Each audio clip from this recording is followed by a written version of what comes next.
ang magbibigay ng palatandaan.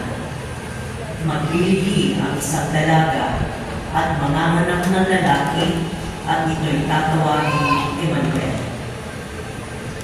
Ang salita ng Diyos. Salamat sa Diyos. Ang Panginoo'y darating, siya'y dakilang hari natin. Ang Panginoo'y darating, siya'y dakilang hari natin. Ang buong daigdig lahat ng naroon, may-ari ang Diyos, ating Panginoon. Ang mundo'y natayo at yaong sandigay, ilalim ng lupa, tubig kalaliman. Ang Panginoo'y darating, siya'y dakilang hari natin. Sino ang marapat umahon sa burol? Sa burol ng buwan, sino nang aahon? Sinong papayagang pumasok sa templo? Sinong tutulutang pumasok na tao? Siya na malinis ang isip at buhay, na hindi sumamba sa Diyos-Diyosan, tapat sa pangako na binibitiwan. Ang Panginoo'y darating, siya'y dakilang hari natin. Ang Diyos na Panginoon, pagpapalain siya, ililigtas siya at kawawalang sala. Ngayon ang sino mang lumalapit sa Diyos, silang lumalapit sa Diyos ni ako. Ang Panginoo'y darating, siya'y dakilang hari natin.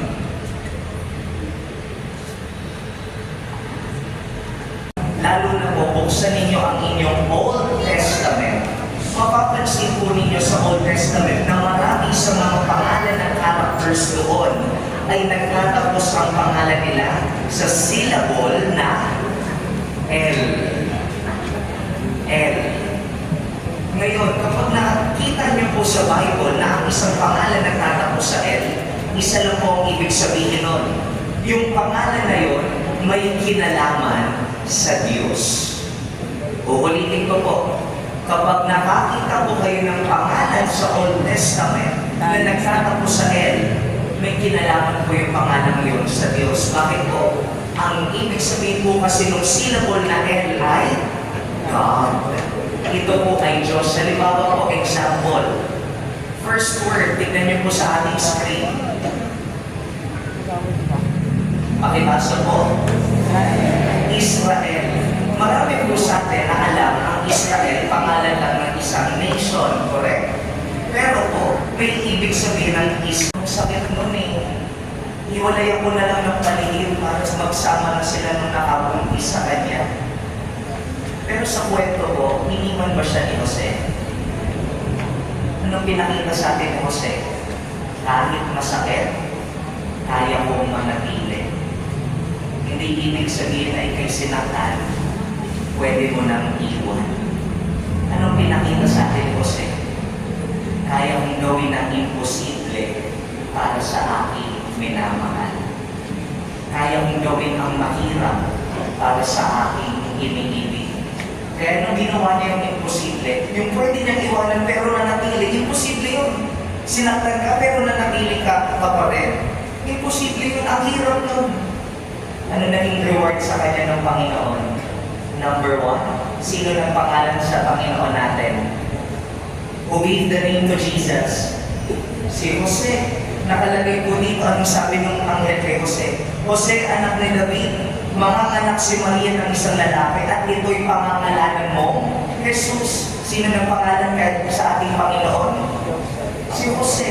Bakit? Ginawa ang imposible. Ginawa ang mahirap.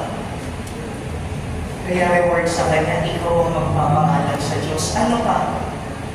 Nung nanganak si Maria, sino ang unang nakabitbit at nakakita kay Jesus? Sino po? Sino yung nagluwal para mailabas ni Mama Mary si Jesus? Si Jose. Ganyan ang mga taong ginagawa ang mahirap. Ganyan ang mga taong ginagawa yung imposible. Nabubuhat, nakakatagpo ang ating Panginoong Jesus. At para magkaroon ng mukha, itong sinasabi mo, Father, anong kailangan kong gawin? Ano ba itong sinasabi mong imposible? Ano ba itong sinasabi mong mahirap? Na doon lang makakatagpo ang Diyos. Gusto ko pong i-quote ang ating Santo Papa, Pope Leo. Basahin po natin sa ating mga screen. Ay, napakalaki. sabi po ni Pope Leo, before the holy night of Christmas, before the holy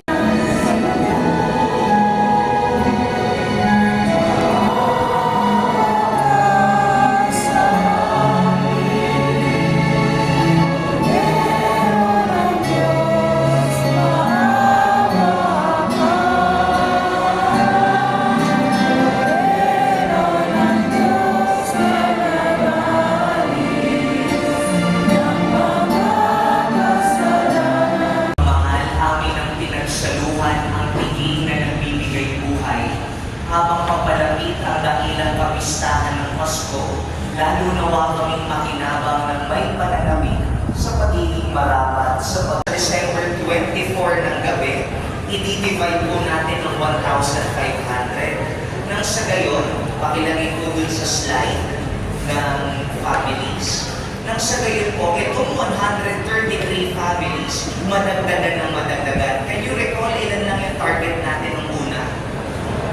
105 families. Kita nyo ngayon, kaya na nating magtulong sa 133. Suntok sa buwan, nananalangin tayo na who knows, baka sa December 24 ng gabi, pag in-apply natin yung formula, matulungan po natin, hindi lang 105, hindi lang 133, kung hindi, 210 families, madoble natin. Lahat po nito naging posible dahil po sa inyo. Kaya on behalf of our parish priest,